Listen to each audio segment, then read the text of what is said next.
Hello student, स्वागत है आपका आईसीटी वर्चुअल क्लासेस में। मैं हूं कविता, आपकी साइंस टीचर। उम्मीद करती हूं आप सभी अच्छे होंगे और स्वस्थ होंगे। सो क्लास कंटिन्यू करेंगे अपने चैप्टर के क्वेश्चन आंसर्स, और चैप्टर का नाम था माइक्रो ऑर्गेनिज्म, फ्रेंड एंड फू। सबसे पहले हमने जाना था माइक्रो ऑर्गेनिज्म क्या होते हैं, इनका क्या फंक्शंस होते हैं, और ऐसे कौन से माइक्रो ऑर्गेनिज्म हैं जो फ्रेंड हैं हमारे या फिर जो फो हैं हमारे। हमने देखा था, इसी के साथ कुछ क्वेश्चंस को हमने यहाँ पर डिस्कस किया था। देख लेते हैं कौन कौन से क्वेश्चंस हमारे पास आए हैं और नए क्वेश्चंस को यहाँ पर क्या करेंगे, डिस्कस करेंगे। सबसे पहले हमने कुछ फिलिंदा ब्लैंक्स यहाँ पे क्या किए थे, डिस्कस किए थे, जिसमें सबसे पहले आपके पास आया था micro organism can be seen with the help of, यानी कि जो सूक्ष्म जीव होते हैं उन्हें हम कैसे देखते हैं, आपने कहा माइक्रोस्कोप की हेल्प से।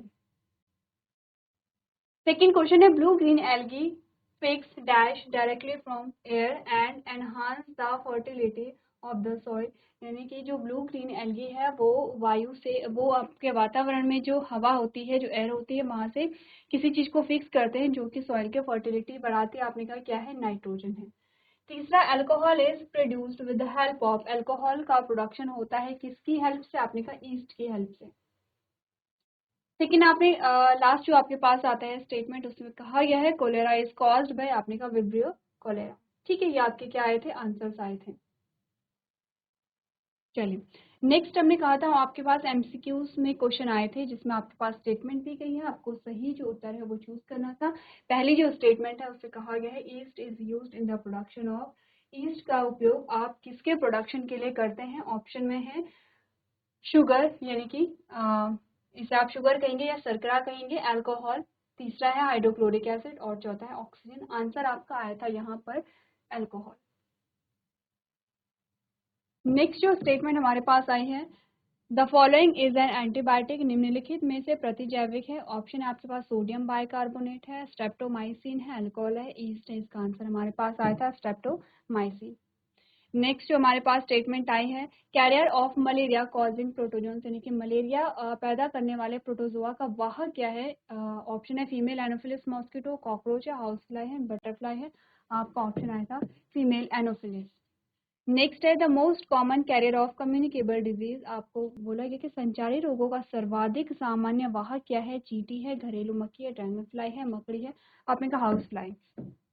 ठीक है, चलिए नेक्स्ट जो आपके पास क्वेश्चंस आपको होमवर्क में दिए गए थे, ये दो क्वेश्चन आपको होमवर्क में मिले थे, जिसे आपको क्या करना था, सॉल्व करना था।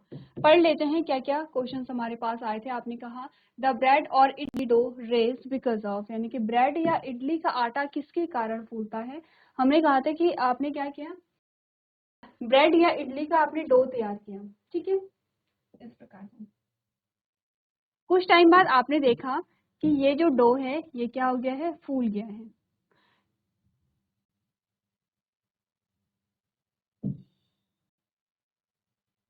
फूल गया है, और इसी के साथ आपको छोटे छोटे यहाँ पे क्या दिख रहे हैं, छेद या छेद आपको दिखे। ठीक है, आपने कहा कि ये किसके कारण हुआ, ब्रेड या इडली का जो आटा था या जो डो था वो किसके कारण फूला है, ये आपको बताना है। तो ऑप्शन सबसे पहले पढ़िए, क्या क्या ऑप्शन आपको दिए गए हैं। सबसे पहला ऑप्शन है ऊष्मा, यानी कि हीट के कारण ये क्या हुआ है, फूला है। सेकंड है ग्राइंडिंग, यानी कि पीसने के द्वारा ये फूले हैं। तीसरा है growth of yeast cell, yeast cell की कोशिकाओं की वृद्धि के द्वारा ये क्या हुए हैं, फूला है। या नीटिंग, यानी कि सानने के द्वारा ये फूले हैं। तो ऑप्शन आपका कौन सा सही आएगा, यहाँ पर देख लेते हैं। सबसे पहले रीजन देखते हैं। हमने कहा कि क्या होता है, ब्रेड और इडली के डो में आपने क्या ऐड किया, ईस्ट। ठीक है, अगर मैं आपसे कहूँ ईस्ट क्या है, एक प्रकार का क्या है, कवक है। एक प्रकार का क्या है, कवक है, जिसे आप क्या कहते हैं, फंजाई कहते हैं। ठीक है, जब आपने ईस्ट को ऐड किया तो ईस्ट क्या करेगा, यहाँ पर जो कार्बोहाइड्रेट है, यहाँ पर कार्बोहाइड्रेट को क्या करेगा, कार्बोहाइड्रेट का ब्रेक डाउन करेगा, कार्बोहाइड्रेट को तोड़ेगा। क्यों तोड़ेगा, क्योंकि ये क्या करेगा, कार्बोहाइड्रेट को एज अ फूड यहाँ पर कंज्यूम करता है। जब इसने कार्बोहाइड्रेट को तोड़ा तो आपने कहा कि यहाँ पर क्या क्या चीजें बनती हैं, एक तो अल्कोहल बनता है, प्लस इसी के साथ यहाँ पर होता है कार्बन डाइऑक्साइड का फॉर्मेशन। ठीक, ये किसके अंदर चीजें हो रही हैं? इडली और जो आपका ब्रेड का डो है। अब आप सोचेंगे कि इसके अंदर अल्कोहल है, इट मीन्स कि ये क्या होगा, हमारे लिए फायदेमंद नहीं है। अल्कोहल का यहाँ पे जो प्रोडक्शन होता है बहुत कम मात्रा में होता है, और जो अल्कोहल है वो वॉलेटाइल होती है, यानी कि वो उड़ जाती है। अब आपने कहा ध्यान आपको देना है यहाँ पर CO2 पे, ठीक है, अल्कोहल को आप समझ रहे हैं, आपको ध्यान देना है CO2 पे। क्या हुआ, जब एक डो था, इस डो में आपने ईस्ट को ऐड किया था, ईस्ट ने क्या किया, इस डो में जो कार्बोहाइड्रेट है उस पे उसका क्या किया, ब्रेक डाउन किया, और यहाँ पे क्या हुआ, CO2 बनी, यानी कि कार्बन डाइऑक्साइड। CO2 जो है, कार्बन डाइऑक्साइड क्या है, एक गैस है, गैस है, ठीक है। और आपने जब गैस की प्रकृति पढ़ी थी तो आपने क्या कहा था, गैस के जो मॉलिक्यूल होते हैं वो बहुत दूर दूर होते हैं, बहुत क्या होते हैं, फ्री होते हैं, बहुत दूर दूर होते हैं, तो एक जगह पे स्थिर नहीं रहते हैं, एक जगह से दूसरी जगह क्या होता है, इनमें विसरण की प्रक्रिया पाई जाती है। क्या होता है, विसरण। आपने कहा जो गैस के मॉलिक्यूल हैं या जो गैस है वो उच्च सांद्रता से निम्न सांद्रता की ओर क्या होती है, यहाँ पर मूव होती है। तो हमने कहा कि विसरण क्या है, विसरण क्या है, गैस का उच्च सांद्रता से, गैस का उच्च सांद्रता से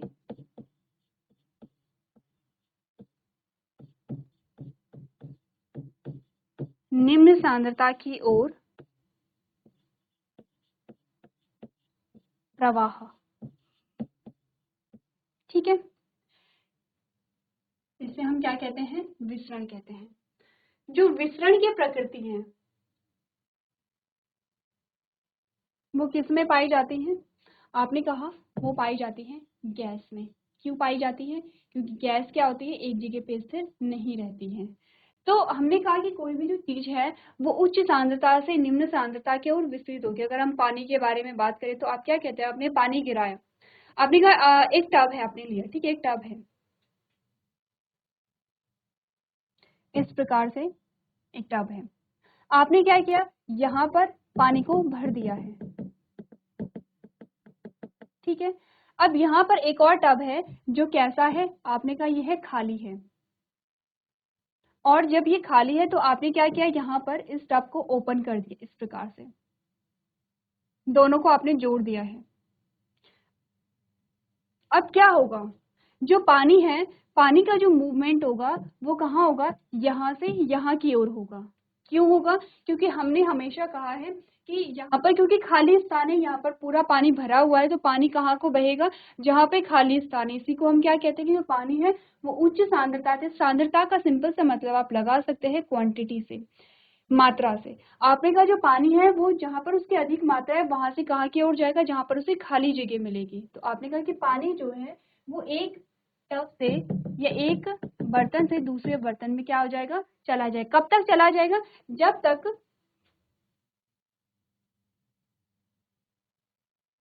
तक दोनों में पानी की जो मात्रा है वो बराबर ना हो जाए।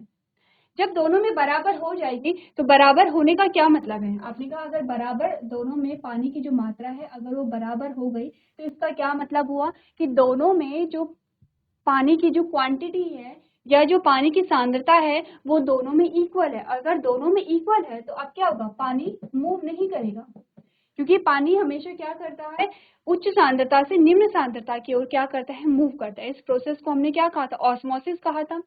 इस प्रोसेस को हमने क्या कहा था, ऑस्मोसिस कहा था। तो सेम वैसे ही जैसे आपने ऑस्मोसिस में पढ़ा है, सेम वैसे ही हम क्या बात कर रहे हैं, गैस में बात कर रहे हैं कि गैस में विसरण होता है। अब हम क्या बात कर रहे थे, हमने कहा जो डो है, यहाँ पर जो डो बना है, यानी कि जो आटा है, इडली का है या फिर ब्रेड का डो है, उसमें ईस्ट ने क्या किया है, CO2 को प्रोड्यूस किया। CO2 क्या है, गैस है, और आपने कि गैस में जो होता है वो क्या पाया जाता है, विसरण की प्रोसेस पाई जाती है। जब इस आटे के अंदर क्या हुआ, CO2 बनी। अब CO2 क्या करेगी, उस आटे से बाहर निकलेगी, क्योंकि उस डो के अंदर क्या है, CO2 की जो क्वांटिटी है वो ज्यादा है। अब जो गैस होगी वो उच्च सांद्रता से निम्न सांद्रता की ओर विस्तृत होगी। तो क्या होगा, यहाँ पर आपने कहा गैस यहाँ से बाहर निकलेगी।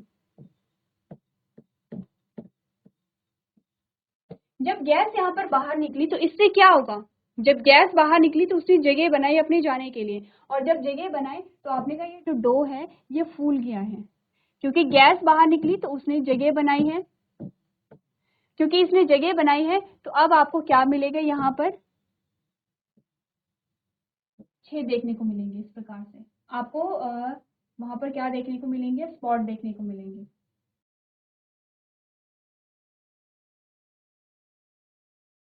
अब आप समझ रहे हैं कि क्यों जो डो है वो फूल जाता है। क्यों फूला, क्योंकि यहाँ पर क्या हुआ, गैस का निर्माण हुआ। कौन सी गैस का, कार्बन डाइऑक्साइड का।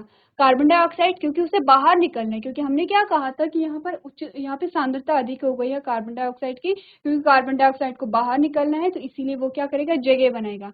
अगर जगह बनाएगा, हमने कहा यहाँ पर CO2 बनी है तो ये क्या करेगा, जगह बनाएगा। इस प्रकार से ये जगह बनाएगा, और जब जगह बनाएगा तो आटा क्या हो जाता है, फूल जाता है। आटा फूलेगा, प्लस आटे में आपको छेद देखने को मिलेंगे। ये क्या होता है, क्लियरली विजिबल होता है। ठीक है, तो अगर मैं क्वेश्चन यहाँ पर हम देखें और हम क्वेश्चंस को पढ़ें, हमने कहा स्टेटमेंट क्या हमारे पास आई थी, ब्रेड या इडली का आटा किसके कारण फूलता है। ऑप्शन को ध्यान से देखिए, ऊष्मा के कारण नहीं, पीसने के कारण नहीं, ईस्ट कोशिकाओं की वृद्धि के कारण या सानने के कारण।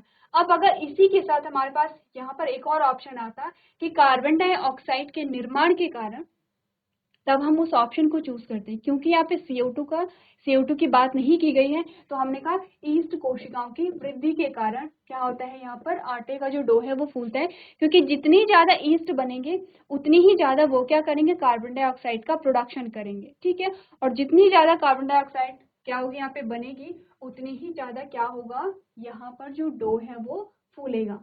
तो अब आपको ये समझना है कि क्वेश्चन की जो लैंग्वेज है वो आपको समझनी है, क्योंकि इसी के साथ अगर ऑप्शन आपके पास कुछ और आता, CO2 की बात की जाती, तब आप क्या कर सकते थे, CO2 को चूज कर सकते थे। क्योंकि CO2 की बात नहीं की गई है, ईस्ट की बात की गई है, तो आपका आंसर क्या होगा, ईस्ट कोशिकाओं की वृद्धि के कारण क्या होता है, इनका डो फूलता है।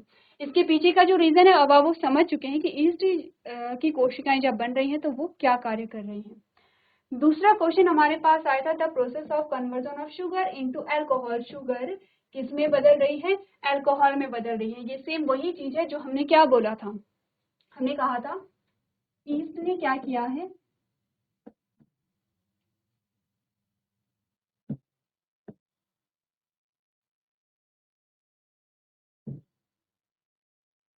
इसने क्या किया, कार्बोहाइड्रेट को क्या क्या कंज्यूम किया, कार्बोहाइड्रेट का ब्रेकडाउन किया, कार्बोहाइड्रेट का निम्नीकरण किया, या कार्बोहाइड्रेट को अपने भोजन के रूप में इस्तेमाल किया, और यहाँ पर क्या बनी है, अल्कोहल बनी है। इतनी चीजें आपको बता रखी हैं। ठीक है, आपने कहा कि शर्करा के अल्कोहल में परिवर्तन की प्रक्रिया क्या कहलाती है। आपने कहा शुगर। शुगर क्या है, हमने कार्बोहाइड्रेट क्यों लिखा है, हमने शुगर क्यों नहीं लिखा है, क्योंकि हमने कहा शुगर क्या है, कार्बोहाइड्रेट का ही टाइप है। कार्बोहाइड्रेट के बारे में आपने जब पढ़ा है तो आपने कहा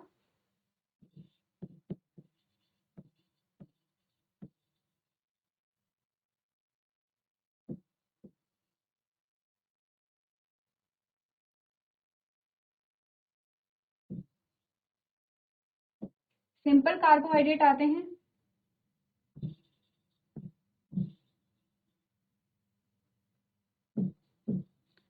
कॉम्प्लेक्स कार्बोहाइड्रेट आते हैं। सिंपल कार्बोहाइड्रेट का एग्जाम्पल आपके पास आता है ग्लूकोज, और कॉम्प्लेक्स का आता है स्टार्च। ठीक है, तो शुगर क्या है, आपने कहा शुगर क्या है, आप कार्बोहाइड्रेट को ही शुगर कहते हैं। जैसे ग्लूकोज को आप कहते हैं सिंपल शुगर। सिंपल शुगर का मतलब है सिंपल कार्बोहाइड्रेट। ठीक है, आप कहते हैं कॉम्प्लेक्स शुगर की अगर हम बात करें तो हमने कहा स्टार्च क्या है, कॉम्प्लेक्स है। कॉम्प्लेक्स और सिंपल से क्या मतलब है, कार्बोहाइड्रेट को जब आप पढ़ते हैं तो आपने कहा कि क्या है, कार्बन एंड हाइड्रोजन का क्या है, कॉम्बिनेशन है। जैसे कि अगर हम ग्लूकोज का फॉर्मूला देखें तो हम कहते हैं C6H12O6। ये क्या है, ग्लूकोज का फॉर्मूला है। तो कार्बोहाइड्रेट में क्या है, कार्बन है, हाइड्रोजन है, ऑक्सीजन है। अब आपने कहा कि अगर यहाँ पर क्या है, एक ही यूनिट आपके पास आती है। ठीक है, अगर आपने कहा एक ही यूनिट आपके पास आती है कार्बोहाइड्रेट की तो सिंपल है। इसी प्रकार से अगर आपके पास बहुत सारे C6H12O6 की बहुत सारी यूनिट अगर ऐड हो जाती हैं तो इसे हम क्या कहते हैं, कॉम्प्लेक्स कार्बोहाइड्रेट कहते हैं। ठीक है, तो इसीलिए कहा जाता है कि शुगर की अगर एक यूनिट है, अगर हमने कहा ये शुगर की एक ही यूनिट है तो सिंपल शुगर है। अगर शुगर की बहुत सारी यूनिट आपस में जुड़ी हुई हैं तो उसे हम क्या कहते हैं, कॉम्प्लेक्स कार्बोहाइड्रेट कहते हैं। तो आपको क्या करना है, कंफ्यूज नहीं करना है कि कार्बोहाइड्रेट है और यहाँ पर शुगर है। ठीक है,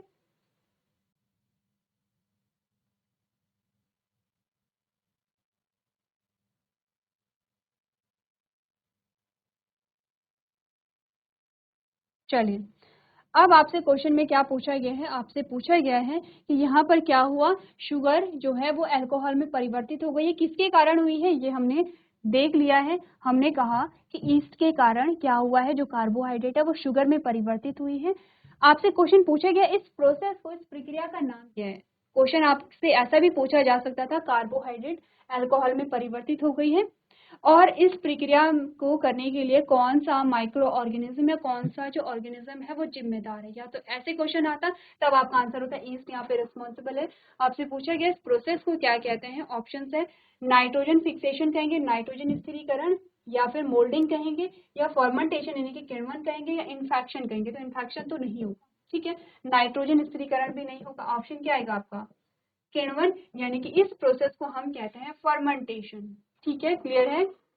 अब आपको कंफ्यूजन नहीं होना चाहिए कि इस प्रोसेस को हम क्या कहते हैं, यानी कि ईस्ट के द्वारा, ईस्ट की प्रेजेंस में, ईस्ट की उपस्थिति में कार्बोहाइड्रेट का अल्कोहल में परिवर्तन की जो प्रक्रिया होती है उसे हम फर्मेंटेशन या किण्वन कहते हैं। ठीक है, दोनों क्वेश्चंस को आपको क्या करने हैं, अपनी कॉपी में नोट करना है।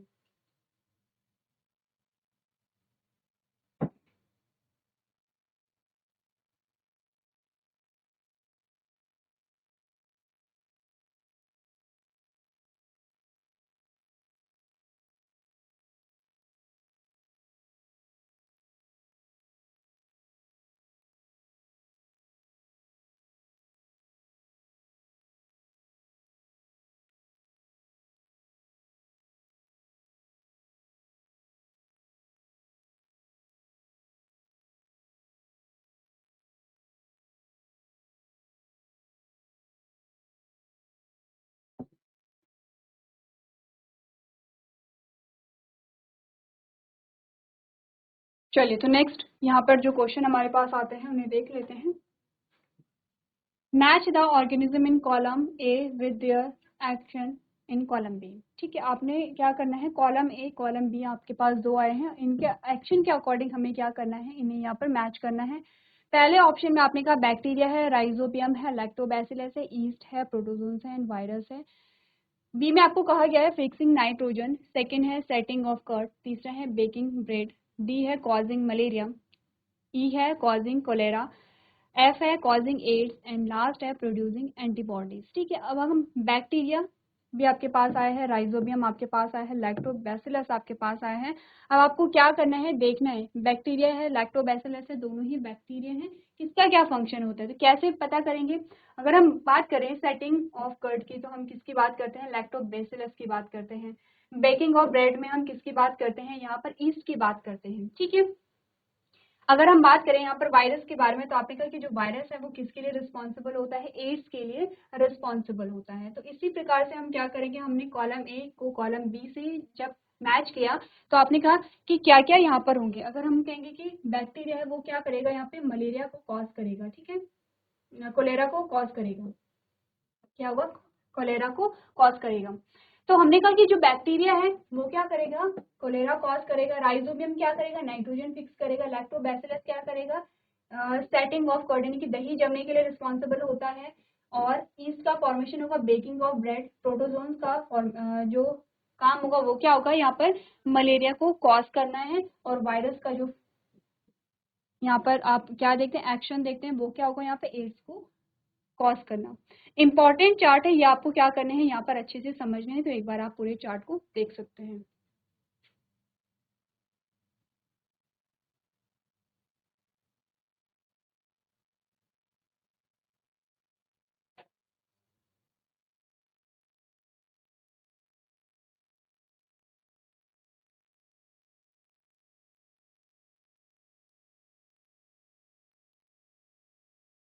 चलिए नेक्स्ट क्वेश्चन देखते हैं। नेक्स्ट क्वेश्चन में आपसे कहा गया है, नेक्स्ट क्वेश्चन में आपसे क्वेश्चन पूछा गया है, can micro organism be seen with the naked I, if not how can they be seen. आपको कहा गया है कि जो माइक्रो ऑर्गेनिज्म होते हैं क्या उन्हें हम अपनी आंखों से देख सकते हैं, अगर नहीं तो हम उसे कैसे देख सकते हैं। तो बहुत इजी क्वेश्चन है, जब हमने चैप्टर स्टार्ट किया था तो हमने इसी बारे में बात की थी कि हम जो माइक्रो ऑर्गेनिज्म है उन्हें हम अपनी आंखों से नहीं देख सकते क्योंकि बहुत छोटे होते हैं, इसीलिए उनका नाम ही क्या है, सूक्ष्म जीव है।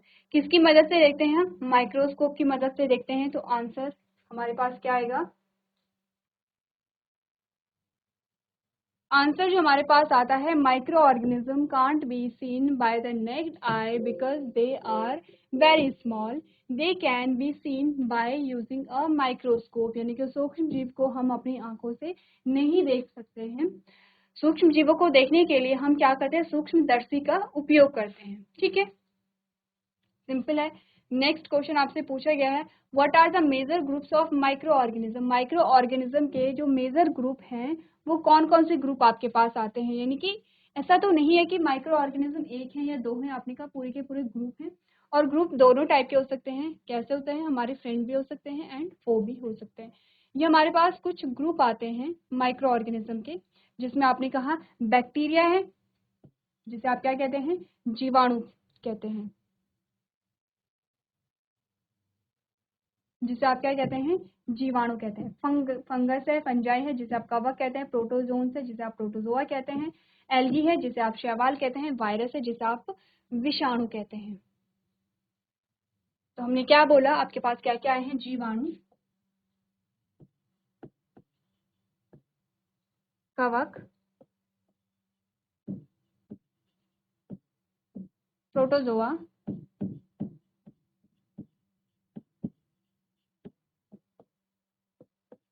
एल्गी यानी कि शैवाल, विषाणु। ठीक है, ये हमारे पास क्या है, ग्रुप्स आते हैं माइक्रो ऑर्गेनिज्म के। अब हमने क्या कहा, आपने सारे ग्रुप्स जो पढ़े हैं वो दोनों टाइप के होते हैं। इनमें आपने कहा ये दोनों टाइप के होंगे, लाभदायक भी और हानिकारक भी। ठीक है, अगर हम विषाणु को छोड़ दे तो आपने कहा दोनों प्रकार के होते हैं, लाभदायक जो कि हमारे फ्रेंड होते हैं और हानिकारक जो कि हमारे क्या होते हैं, वो होते हैं। तो एक बार आप सारे जो ग्रुप्स हैं उन्हें नोट कर लीजिए।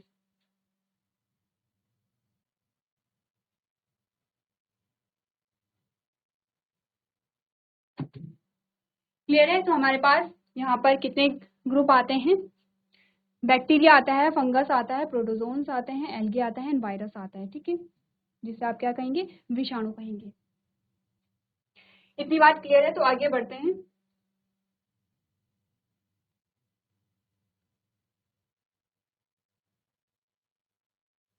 चलिए, नेक्स्ट जो क्वेश्चन आपके पास आया है उसमें आपसे पूछा गया है, name the micro organism which can fix atmospheric nitrogen in the soil. Rhizobium. ये क्वेश्चन आप सॉल्व भी कर चुके हैं। क्यों कर रहे हैं एटमॉस्फेरिक नाइट्रोजन को फिक्स, क्योंकि नाइट्रोजन हमें चाहिए प्रोटीन के निर्माण के लिए। ठीक है, अब प्रोटीन हम कहाँ से लेते हैं, आपने कहा प्लांट से लेते हैं, तो प्लांट्स को भी क्या चाहिए होगी, नाइट्रोजन चाहिए होगी प्रोटीन के निर्माण के लिए। और ये जो नाइट्रोजन है ये एटमॉस्फेरिक नाइट्रोजन से डायरेक्टली यूज नहीं की जा सकती है। इस नाइट्रोजन को नाइट्रेट और नाइट्राइट की फॉर्म में कन्वर्ट करना पड़ता है, यानी कि NO2 NO3 की फॉर्म में कन्वर्ट करना पड़ता है।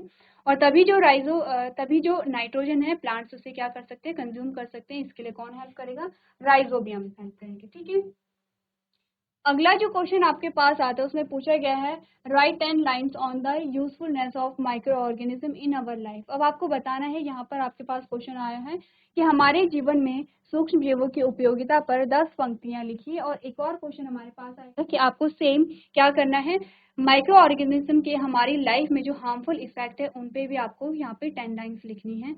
तो आपने जो पूरे चैप्टर में सीखा है, समझा है, वो आप क्या करेंगे, इस क्वेश्चन के माध्यम से अपना आंसर करेंगे। सबसे पहले हमने कहा they are helpful in cleaning up the environment, for example organic waste, vegetables, steels, remains of animal species etcetera are broken down into the harmless and usable substances by bacteria. हमने कहा ये सबसे पहले ये क्या करते हैं, जैविक कचरे की यहाँ पे बात की गई है। ठीक है, आपके पास आया है जैविक कचरा और अजैविक कचरा। क्यों बोला जाता है कि दोनों को क्या करना है, अलग अलग रखने, क्योंकि जैविक कचरा जो है उसका जो अपघटन है वो नेचुरली प्राकृतिक रूप से माइक्रो ऑर्गेनिज्म के द्वारा हो जाता है। और ये जो कचरा है अब वो खाद में परिवर्तित हो जाएगा या यूजफुल सब्सटेंस में परिवर्तित हो जा रहा है। ठीक है, तो पहला यूज हमने क्या सीखा, यहाँ पर क्या पढ़ा, हमने कहा ये पर्यावरण को शुद्ध करने में सहायक होते हैं। कौन, माइक्रो ऑर्गेनिज्म की बात चल रही है। उदाहरण के लिए जैविक अपशिष्ट यानी कि सब्जियों के छिलके, जानवरों के अवशेष, मल आदि बैक्टीरिया द्वारा अहानिकारक और उपयोगी पदार्थ में टूट जाते हैं।